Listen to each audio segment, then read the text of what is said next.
Well, I'm excited to be joined today by Chris Cabrera, CEO of Lytx. Chris, thanks for joining us. Thanks for having me. Great to be here. For sure. So tell us about Lytx. Well, Lytx is a great 27-year-old company that created the space of video safety and has now morphed into this all-in-one world of telematics and video safety. We have over 1.5 million vehicles all over the world. Some of the largest fleets in the world use Lytx cameras to protect their people, all of their equipment. Okay, sure. And to get us started, talk about two kind of recent integrations, like how you categorize the small and medium product and then the enterprise product. Yeah, so we have a plethora of different products, but generally we have a product on the lower end. We have multiple products there. We have a surf sight line that we've had for many years. We have a new product called Lytx One, which is an all-in-one. It's the first all-in-one meaning video plus telematics. First product ever in the space built from the ground up to be both of those things. And that is generally designed for the mid-market and below. It's priced that way, and it's a wonderful product. We can talk more about it. Mm-hmm. And then at the high end, we have an all-in-one solution that's called Lytx Plus, and that's where we go to market with Geotab. Together, we resell Geotab, and for our larger enterprise fleets, Lytx Plus is our key offering there. Well, I mean, it was probably pre-pandemic even where this idea of video telematics started to take off, and it has been probably the #1 connected vehicle telematics story over the past 6 years. I thought it would slow down at some point, but it doesn't seem like it is. It's not slowing down, and it's incredible when you look at the marketplace. There's a handful of large competitors, big companies that are all growing 25, 30%. There's not many markets that you can point to that are like that. I mean, these are big companies that are growing pretty rapidly, and the reason is that video is becoming, there's an insatiable appetite for video. And it started with Lytx, with putting cameras on the dash that have a two-way, one's looking at the driver, that can be turned off if people are uncomfortable, but generally looking at the behaviors of the driver, and then one looking out the front. And it's incredible, the data that show, amazing how impactful that is to saving lives and protecting the driver. We can talk about that. Yeah. But where the market is going and why we're seeing this uptick is that companies are realizing, you can't protect the company and the assets and the people by just looking at a camera in the front. They're getting sideswiped. They can't see the license plates. They can't see what's happening. They're getting, they're running into things and people backing up into things. People are stealing things out of the back of many of these trucks. Right. And so there's a demand now for what we call a 360-degree view around these vehicles that's protecting the whole entire thing. And then you take it a step further with a lot of our service-oriented companies where that driver leaves the vehicle to go do something. And again, they become blinded to that. There's no safety following that driver around. So there's a lot of demand for multiple, and many more cameras around these vehicles. Okay, so when you go to customers, new customers, they have a problem. They want telematics, video telematics to solve that problem. What do those problems look like? Well, their problems are that they are having such a great experience using Lytx with the single camera or double camera in the windshield. And they're saying, we want more. Because we recognize that what's changing in the marketplace is AI, right? Yeah. Because when you think about, every segment of road, everywhere in the US, every 5 minutes has one of our vehicles, one of our cameras. So you think about all that data, it's a tremendous amount of data, massive amount of data that can be aggregated and anonymized. And that can be used to create, these AI models. And the models can be trained to look for things like a driver falling to sleep, like a driver smoking, like a driver not wearing their seatbelt, on and on and on. All of these things are centered around protecting that driver and, of course, protecting the people and protecting the people that the drivers are running into, right? I mean, there's a lot at stake here in terms of lives. And there's case study after case study where we've gone to a client who has been sadly killing, dozens or 50 plus people in a year before Lytx, and then by using the camera and having that train the drivers, that number drops, not always to zero, but drops significantly. So a fleet killing pedestrians tragically that goes from 50 to 0 or close. Again, sometimes not to 0, because some of them are unavoidable. Sure. But the ones that are avoidable, Yeah. like one of the AI models is pedestrian, right? So Okay. so this is new, and That's new. It's new, and Yeah. so clients can sign up for this additional piece of AI, and it's detecting. It like creates a cone out in front of the vehicle inside Yep. the model. And so any pedestrians that get into that cone, and you have to think about it not about trucks on a freeway, but trucks that are driving through the city, or where there's lots of people crossing in front of them, and that's where a lot of these accidents happen. Bikers get hit, pedestrian people just walking get hit. We can dramatically reduce those, Yeah. right? And every one of those is a human being that's injured or hurt or dead. But it's also a massive lawsuit. And so for these companies, you ask what the problem is, that's the problem. They got to stop that. They truly care about their employees. They want them safe. Yeah. And they truly care about the public. They don't want to hurt people, Yep. right? And so when I go talk to these folks, it's often just, how do we do more, Chris? We want more. Yeah.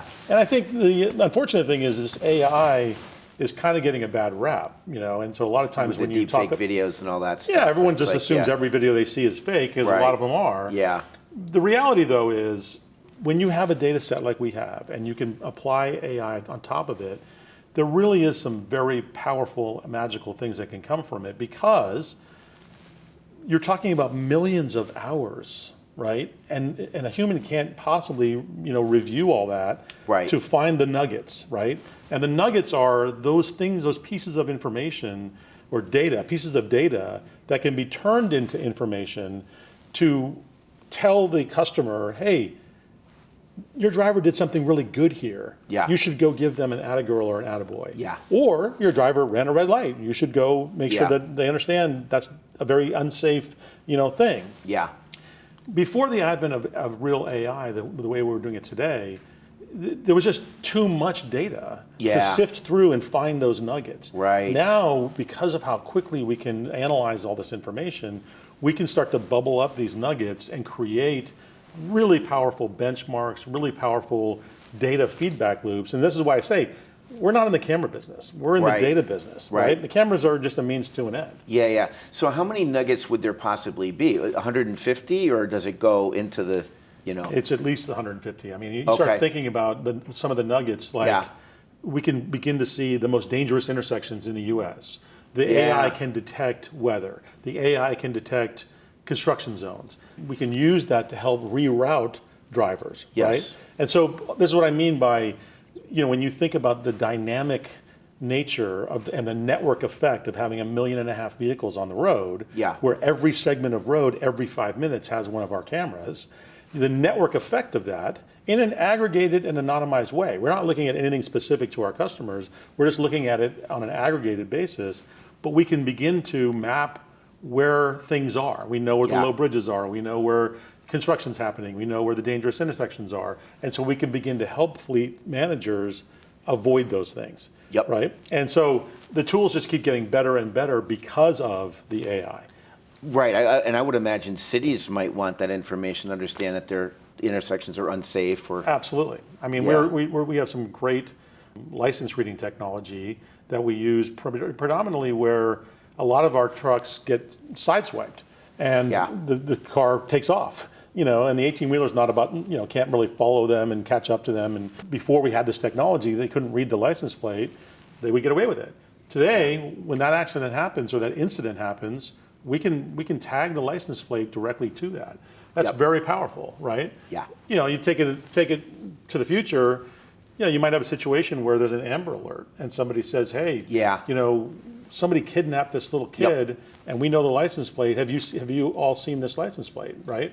You have to do it responsibly, but I'm just saying, Sure. the future, I think, is bright for responsibly using the data to do these kinds of things. Yeah, so that would be responsibly using AI to type in a California license plate, and you can go in the system and perhaps understand if you capture that at a certain time and place. Is Yeah. that possible in the future, or? Yeah, I mean, it's again, I want to be careful because there's legal things. Sure, and we have to sure, make of sure course, that of course. they might require a warrant or something. But I'm just saying, Yeah. you were asking how this could help Absolutely. humanity. I mean, the technology is there to be able to do that.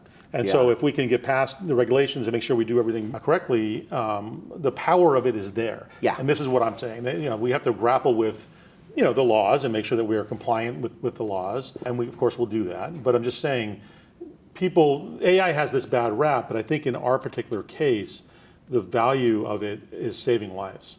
And so we have to be, cognizant of that as we think about ways to use this for the betterment of, kind of humanity. Yeah, and I guess when you've got a new customer in front of you and you've got that sell sheet and they're just kind of like, their eyes go like that, and then the ROI comes in a year later when they do the audit and they feel that, well, we didn't have these accidents, we didn't have these claims, we didn't have that nuclear verdict, and is that generally how it happens? It is, yeah. I mean, everybody has,